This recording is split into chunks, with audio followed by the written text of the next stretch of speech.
Is up, Straight Fire fam? It's me, Jason McIntyre, Straight Fire, for Wednesday, May the 21st. You know who wasn't fire on Tuesday night? Oh, yeah, the Minnesota Timberwolves bench. Holy hell, were they awful. Timberwolves get smoked in the second half by OKC. I mean, I'm trying to do the math here. They were outscored 70-40 in the second half on the road. Minnesota had a great start.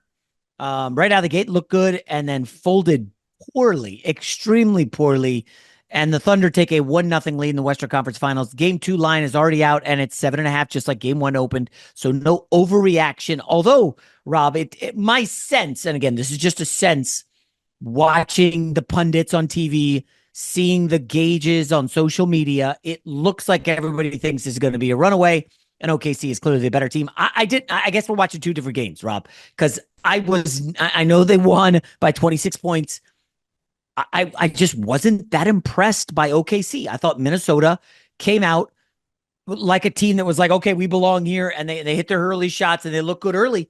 But then they fell into this, hey, let's just jack threes. Here is the stat you need to know from game 1. The Minnesota Timberwolves attempted 51 three-pointers. 51.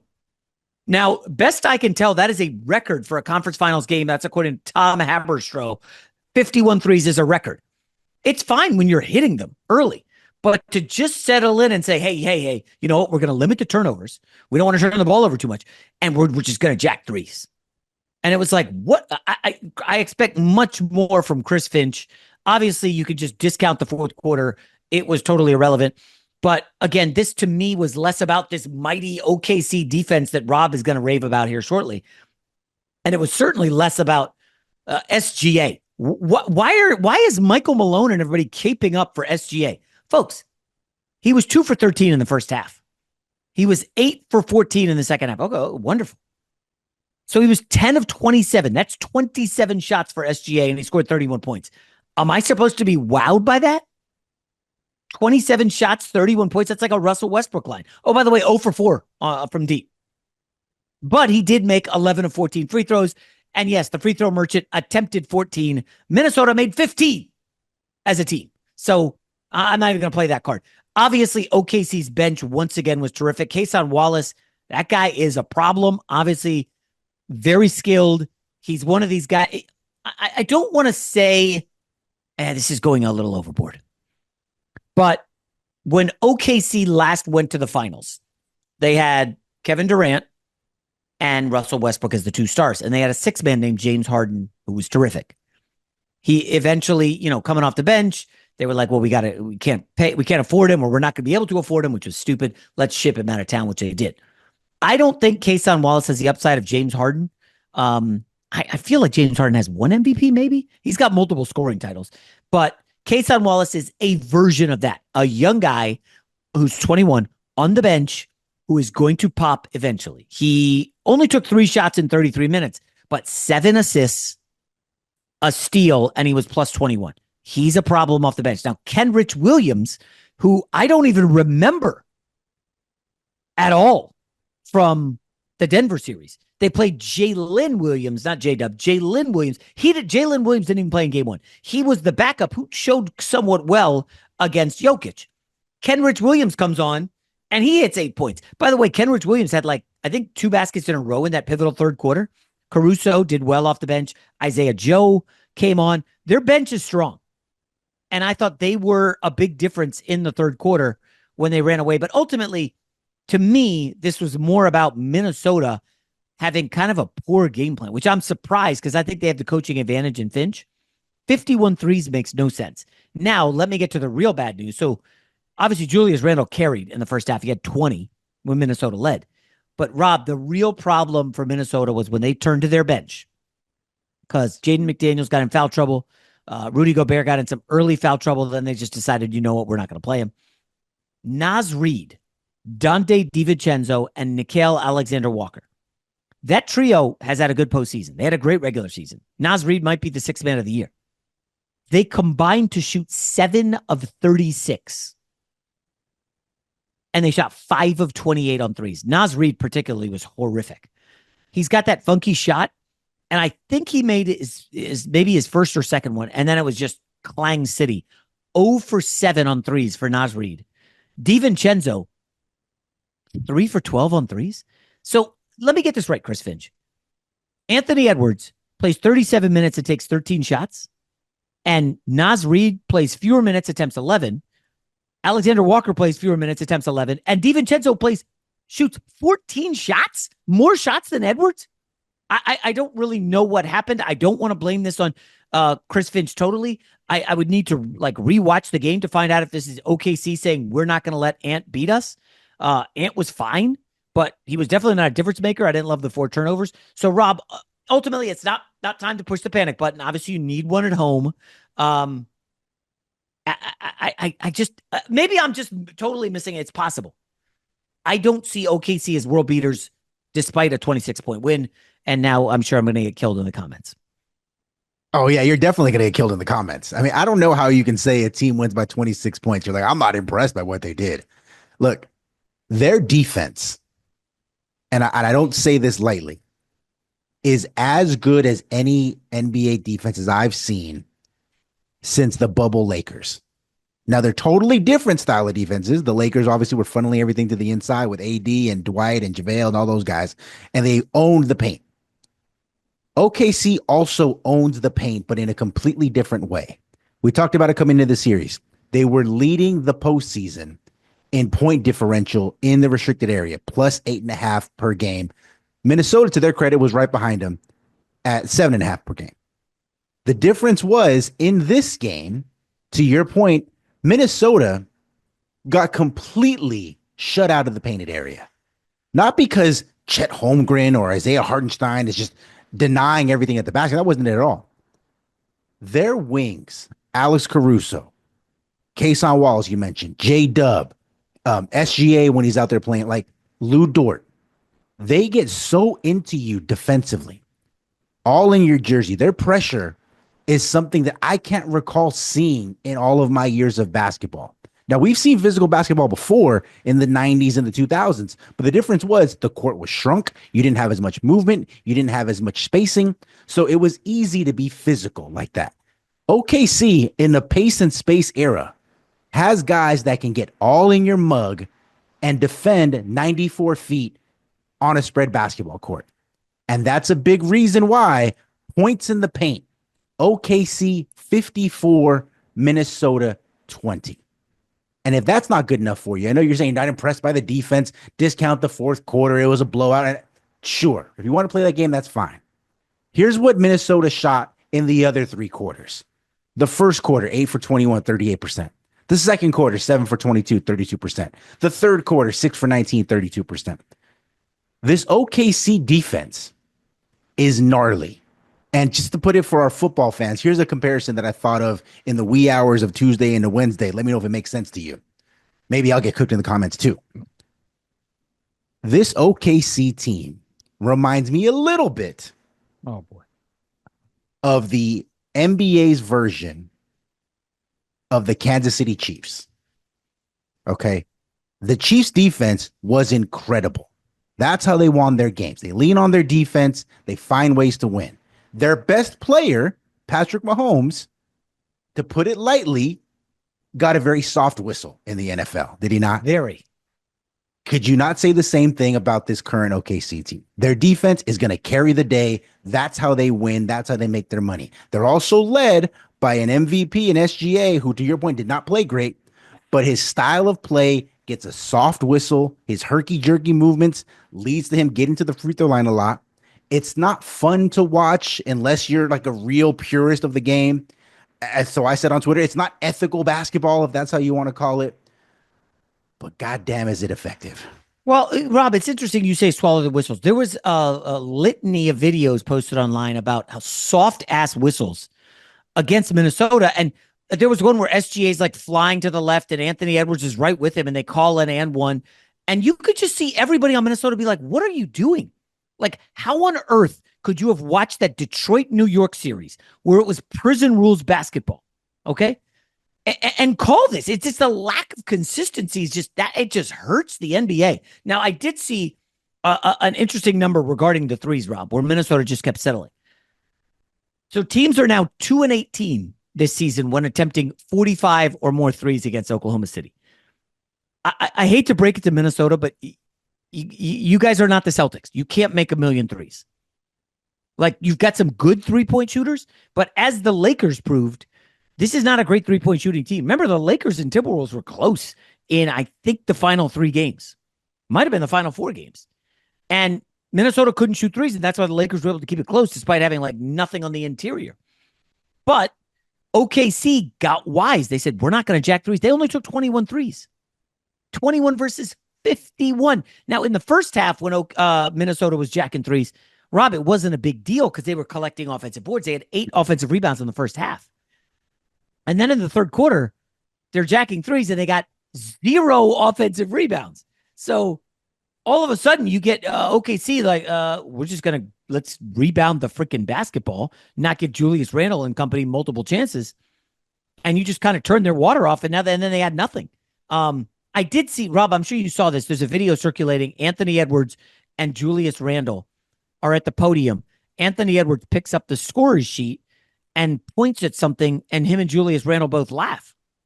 Now, we don't know what they laughed at, but I'm sure there are some guesses. I'll lead to speculation that it had to be the free throw merchant, SGA, attempting 14 free throws.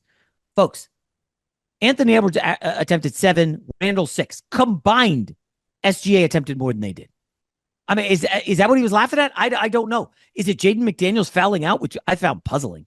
I thought he kind of got shafted, but whatever. The only other thing is maybe they were pointing at the bench and how absolutely awful Naz Reid and company were. I don't know. What do you think? I mean, all of those are plausible, but let me just say that it is a horrible look. It's borderline embarrassing that Anthony Edwards and Julius Randle would point at a box score and laugh, particularly for Anthony Edwards. Anthony Edwards, I think, only had, what was that, like 5 points in the second half? He had no points in the fourth quarter. He was minus 11 in the fourth quarter. Okay. Minus final like 6 minutes where there was nothing. He was a team worst minus 23. He had 18 points, 9 rebounds, 3 assists, 4 turnovers. My brother in Christ, you are supposed to be the face of the league. Your coach has gone on record several times as saying, we go as you go. You're the leader of the team. We need you to be locked in from minute 1 to minute 48. And I don't know if it was the ankle turn in that second quarter, and that made him a little bit hesitant. I don't know if it was, just the defense in OKC, whatever, some combination of all the above. Anthony Edwards played a C- game himself. Now, of course, the bench was an F, period. Wait, I forgot. Hold on, Rob. What was the injury? Why was he in the locker room? I mean, he's had an ankle problem for a couple of weeks now, right? Okay. I think he got injured against the Lakers, then he re-aggravated it against the Golden State, I think in game 1 or game 2. And he's just dealing with it, right? And that's fine. Everybody's hurt at this time of the year, basically. And again, the bench was terrible. But you're the guy. Like, you're the one. You more than SGA even. Your team needs you to be great on a night-to-night basis for them to win. SGA, for his team, I know that he's the leading scorer and he's the focal point of the offense. They come at you in so much depth and so many waves offensively. But more importantly, their defense is just lights out, locked down. So no matter what he does, even if he doesn't have it going like he didn't have it on Tuesday night, they're going to be in a lot of games because they defend so well. Anthony Edwards, when he doesn't have it going offensively, have you noticed his defense kind of wanes too? Like, he's one of those guys who really feeds off one end or the other. Have you noticed that outside of Julius Randle, there's not a single player on that team that can get his own shot in Minnesota? Yeah, that was my biggest issue, Rob. Like, so after Ant, if Randle's not hitting, who do they have? They need him to get it going. So for him and Julius Randle to have this little chuckle moment at the podium, I didn't understand it. Julius Randle played great in the first half. Anthony Edwards played okay in the first half. Anthony Edwards did jack shit in the second half. Hold on. Randle did not attempt a 3 in the second half? That is bizarre, but the rest of his team was jacking. I just found out what Ant and Randle were laughing at. Rudy Gobert had 3 rebounds in 21 minutes. Isaiah Joe had 8 in 13. That has to be it. They're clowning their own teammate, Rudy Gobert. But again, do you think this is all of a sudden is going to be a sweep or something? Oh, not at all. Not at all. I think both of these teams are relatively evenly matched. And like the way they want to play is similar. We talked about it before in the conference preview. They want to own the paint. They want to play defense. Neither team is a really great shooting 3-point team, as evidenced by, of course, Minnesota goes 15 to 51. The Thunder only attempt 21 threes. Okay, like neither one of those is what I would consider to be sustainable to win the series. And so, which team is either going to A, get hot, which Minnesota obviously did not, and OKC did just enough for them to keep them honest. And two, which team is going to own the painted area? OKC won that in a landslide. To your point, once they took Rudy Gobert out of the game, Minnesota had nobody at the rim. So it was not going to call it a layup line, but it was free reign to the painted area and makes them happen. Yeah. So I still think this is going to be a long series, but Minnesota needs to really reevaluate their game plan against Oklahoma City defense.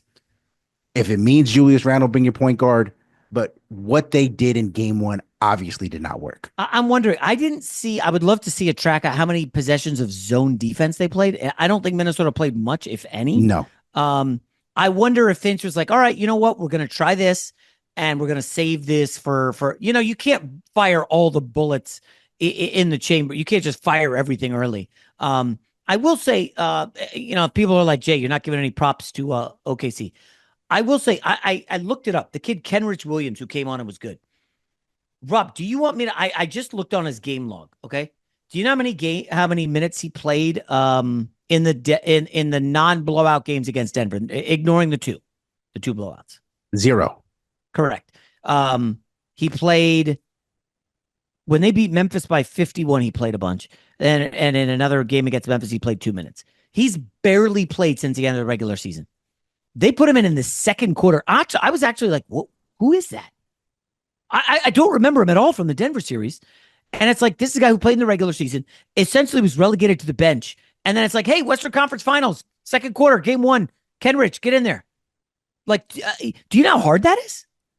I mean, I'm just trying to think of myself. Like, I personally would have probably quit if I wasn't playing at all. Like, he was just like, that's a deep bench they got. I mean, we know they got a good bench. Yeah. But like Caruso, by the way, Chet Holmgren, not a huge factor. Fourth quarter, he was huge. He was great in the fourth. They were up 20. I mean, but he got him to 20. Like, it was like a 10-point game. Then he got it to 18. And so Lou Dort, really a non-factor. They're really well built. I don't know what how long of a runway they have. Because it feels like they have one max player and then they don't have a second max guy. And you could say like, oh, well, this is the new model. Not necessarily. I mean, they're hitting all their draft picks, like all their guys. And then they wisely stole Caruso from the Bulls in a swap for Josh Giddey. Isaiah Joe was a great pickup. Wiggins, Wallet, almost everything they touch is turning to gold. Isaiah Hartenstein's solid. They're pretty damn good. I mean, it's undeniable they have a better roster than the Timberwolves. But overall, I don't think Chris Finch is panicking. Now, if they get blasted by 20 again, right, I think we got a problem, but I fully expect a different outlook. They will not approach 51 threes. And I expect game 2 to be an Anthony Edwards referendum. He will show he's him. He's that guy. I hope so. And we don't need this ending this quickly. I got a wild take for you real quick before we wrap it up. Based on what you said about OKC and their depth, I know that you had the viral take about Austin Reeves, that if he was a Lakers OKC series, that he would be, what was it, the fourth player picked behind. Wait. No, hold on. It would have been LeBron, Luka, Shai, and then Austin Reeves 4. Yeah. Would you, if you're the Lakers, bring it back to the Lakers, of course, and you're building around Luka, he's the guy, and there's no ifs, ands, or buts about it. Would you say, hey, OKC, we'll trade you Austin Reeves back to his home state, and we're going to take Kason Wallace, we're going to take Alex, or whoever, the bench guys, the twitchy defenders that can all kind of do things off the bench for Austin Reeves? I'm an Austin Reeves guy. I know you are. That's why I had to throw it at you real quick as a curveball. Let me go. Damn you, Rob. Okay, hold on. Let me look at the team salaries. Let me just quickly look at OKC. Jeez, where the hell are they? Oh my gosh, they're 25th in salary. They're not paying anybody other than Shai. Kason Wallace and Hartenstein. 5.8 million, then a qualifying offer of 7.4, then 10. That's an amazing contract. Oh my gosh. Listen, I love Austin Reeves, but if you're giving me Kason Wallace, I don't think you can get Caruso. Or Um, Kason, Joe, and Kenrich. Like they just seem I, like they have a lot of guys who are in that 3 and D mold that everybody's looking for. but Kenrich Williams is great as your 11th guy. What happens if you have to be like 7? I think he could be a I, 7 on a lot of teams. Maybe I'm not saying on the Lakers, but just hypothetically. I am curious where Kason Wallace. I saw somebody say he would start on like over 90% of the teams in the league. I was like, wait a I minute. don't know about that. All right, let's And I slow like down. Kason Wallace, but I don't know about that. I mean, he's not starting over Lou Dort. Like, come on. If he was that great, he would be over Lou Dort. Now I know Lou Dort's a good player, but yeah, this team, they're not even going to lose anybody in free agency. No. Shit, man. This team is kind of sort of loaded. All right. We can wrap up. By the way, did you watch the end of the Indiana Fever game? I saw the highlight. I didn't really catch the So it's total weird. end. What in the lead up to the Western Conference game 1, I'm like, oh, let me check out the Fever. And they're just getting bodied inside by Brittany Griner and a couple other just tall women. And of course, Indiana makes this massive comeback, and Caitlin Clark misses a step back 16-footer. They end up losing by 1. It was actually a good game. I think this Fever team they're kind of fun to watch, Rob. Listen, man, some of the basketball is not great. Especially in the paint. You've just got people just flailing and tossing up garbage. But the way that I watch Curry when he's on the perimeter, I like watching his movements and the way the team moves around him and screens. The Fever are not doing for Clark what the Warriors do for Curry. Curry's in amazing shape, and they set a gauntlet of screens, and Curry gets open repeatedly. The Fever aren't really doing that. You know, there's a screen here or there, but I'm not seeing the elevator play. I'm not seeing anything flashy and smart to the corner. I would think they would be doing that for Clark. I didn't see that in this game. Now, again, it's early. Maybe they're working in new stuff. They've got so many new players, but yeah, I can't really take my eyes off Caitlin Clark because that story. And by the way, the Angel Reese Caitlin Clark thing is my gosh. What are we on, day 4? Yeah. Could we get RG3 on the? No, I don't. The think pieces on that is just really jumped the People shark. are getting it instantly becomes about race, and like I can't believe Ryan Clark said. I know. You know, he's not talking about black women at the dinner table because he's had 2 white wives. Like, yeah, I heard that. I was like, why would you say that? And let me wrap up, Rob, just because RG3, if him and Clark probably would go to blows over that. So we're in our men's league game Monday night. I didn't want to talk about this yesterday on the pod because I was still heated. So we're playing the team with the league's leading scorer. This guy is obviously a really good player. He claims he played at the University of Georgia. I looked him up. I couldn't find him, but he has worked as like a scout for the Warriors for a while. And he's a really good shooter. He was leading the league and scoring at like 28 a game. But we played him last year, and I know he's a little, he's like, I think 38, 40, whatever he is. I know he doesn't want to work hard to get open. So I say, I'll guard him and I'll pick him up full court, and I'm going to deny him the basketball. Right? So that's our strategy. And I say, I'll start on him. Let me go hard. And then you can rotate in and we'll tag in. So he has 0 points midway through this first half. Okay. And he starts to get frustrated. So he finally gets the ball, and I'm all over him in the backcourt. And then another guy comes to double. And as he passes, he then like shoves me with like a Draymond, uses his arm. And I look at the ref. I'm like, what's that? And he's like, and then the guy goes, well, if he's going to be all up on me like that, I'm going to throw elbows. I was like, what are you? I didn't. And the rest, like, he didn't touch you. And then we start this war of like back and forth as one of his teammates turn it over. And he starts saying stuff and I start saying stuff, and I'm subbing out already. Right. I was coming off, and he's like, start saying more stuff. And then, you know me, I'm mouthy. I'm not going to back down. And, the commissioner, at this point, the commissioner steps in and is walking the guy over to his bench. But I still hear stuff. I don't know if it's people. And I'm like, just stop being a whiny bitch. Play basketball. Just play basketball. This is, he's like, so then I guess that really set him off. I think I said that because in the heat of the moment, you don't remember. So he is then irate, and he's coming after me, like coming down the sideline to me, walking around people who are like, what's going on? And there's like probably 15 people watching the game. And these are all guys who play pickup all the time. And, this guy's bigger than me. I mean, I'm in better shape than him, but he's very angry. And, he's yelling, I'm not that guy. I'm not the one. And he's like kind of foaming at he's very heated. And at this point, he's walking close to me. And I'm like, I'm still thinking like, oh, nothing's going to happen. Like, just what's wrong? And I keep saying, just play basketball. Stop whining. Play basketball. And at one point, he gets like maybe 8 feet away from me and he's still heated. And I'm like, is this guy in my mind? I'm like, is this guy gonna, and I'm just standing there. Is this guy going to throw a punch? And like 3 people grab him. And then the commissioner pulls us both outside. He's like, listen, guys, I'm going to have to write you up for this. We can't have any of this. By the way, if anybody throws a punch, you are thrown out of this gym permanently. Your membership's disbanded. And I'm sitting here like, oh my gosh, was this guy going to swing on me? Rob, I swear, nobody's ever swung on me in basketball in the 40 years I've been playing. Never. And I go back into the gym and like, I'm talking to our guys on the team and they're like, dude, Leinart goes, he was going to put you in the hospital. Matt Leinert's on our team. And I was like, come on. He's like, dude, he was so angry. And I was like, why? And they're like, I don't know. I think he just snapped. And, he hadn't been getting the ball and they're a good team, but we smashed them. And Rob, have you ever been, when was the last time you got swung on? Like in a sporting event or just in general? In life? Oh gosh. It doesn't happen, does it? We're adults. Not really. Not really. I mean, this guy apparently is married with a kid or two. No. And I'm like, who does that? I was stunned. Now, maybe I popped off too much. And afterward, we beat him.